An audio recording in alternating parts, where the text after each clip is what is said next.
Hai, saya Azizain Isfahani, NIM 2017 10 11 67. Assalamualaikum warahmatullahi wabarakatuh. Bismillahirrahmanirrahim. Alhamdulillahirrabbilalamin.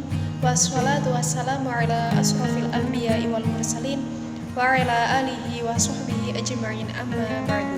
Pertama, marilah kita panjatkan puji syukur kehadirat Allah Subhanahu wa taala yang telah memberikan kita rahmat, taufik, hidayah dan inayahnya sehingga saya bisa memberikan sebuah kultum singkat pada siang hari ini. Sholawat serta salam semoga tercurahkan kepada Nabi Agung Muhammad Sallallahu Alaihi Wasallam yang telah membawa kita dari zaman jahiliyah menuju zaman Islam.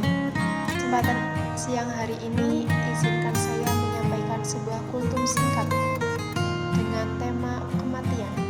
Sebelum menuju tema tentang kematian, saya ingin bertanya, apakah kalian tahu kalau kita itu akan melewati 5 alam? Tahu nggak? Saya akan menjelaskan terlebih dahulu. Pertama itu alam roh, di mana semua makhluk diambil kesaksiannya kepada Allah Subhanahu wa taala dengan Nabi Adam dan penduduk langit sebagai saksinya. Di alam ini tidak ada laki-laki maupun perempuan. Semuanya sama berbentuk cahaya. Dua, alam rahim, di mana manusia dalam kandungan ibu selama kurang lebih 9 bulan. Di sini manusia dibentuk melalui beberapa tahap. Dengan tahap pertama nutfah, tahap kedua alaqah, tahap ketiga mudghah, tahap keempat izam dan laham, tahap kelima nash'ah khalqan akhar, dan yang terakhir tahap keenam nafkhur ruh. Lalu yang ketiga itu alam dunia, di mana kita saat ini sedang melewatinya. Di alam dunia, manusia itu dituntut untuk berbuat amal kebaikan, karena di alam dunia manusia itu hanya sementara. Nah, amal kebaikan ini itu untuk menolong kita pada akhirat kelak. Keempat, alam barzah. Alam ini sering dikenal dengan alam kubur, di mana sebagai pemisah antara kehidupan dunia dan kehidupan akhirat. Di alam ini manusia berada sampai datangnya hari kiamat. Dan yang terakhir alam akhirat, manusia kekal di dalam akhirat. Di alam ini semua amal perbuatan diperhitungkan dan sebagai penentu kita manusia ditempatkan di surga atau neraka. Semua manusia akan dan pasti mengalami yang namanya sebuah kematian. Kematian itu dikenal dengan berpisahnya ruh dan badan yang menjadi sebab kita menuju kehidupan yang abadi, yaitu alam akhirat.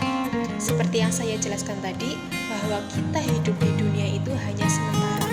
Semua makhluk hidup, baik manusia, jin, hewan, setan, bahkan malaikat sekalipun, dan segala sesuatu yang hidup pasti akan dimatikan dan dikembalikan kepada Sang Pencipta, yaitu Allah Subhanahu wa taala.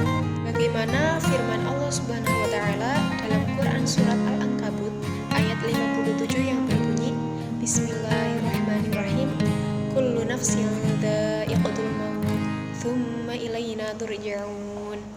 Yang artinya, tiap yang bernyawa akan merasakan mati, kemudian kepada kamilah kamu dikembalikan. Di ayat tadi dijelaskan bahwa semua makhluk hidup yang bernyawa akan menemui ajalnya. Namun, kapan kematian itu datang, tidak ada yang mengetahuinya kecuali Allah Subhanahu wa taala.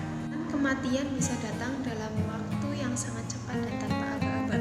Jika kematian itu telah didatangkan, maka kita tidak akan bisa menolaknya. Sehingga kita yang merupakan hambanya hanya bisa pasrah, berdoa, dan senantiasa meningkatkan ibadah kita kepada Allah Subhanahu wa taala agar apabila kematian itu datang kita akan siap. Dan insya Allah kita mati dalam keadaan husnul khotimah. Amin amin ya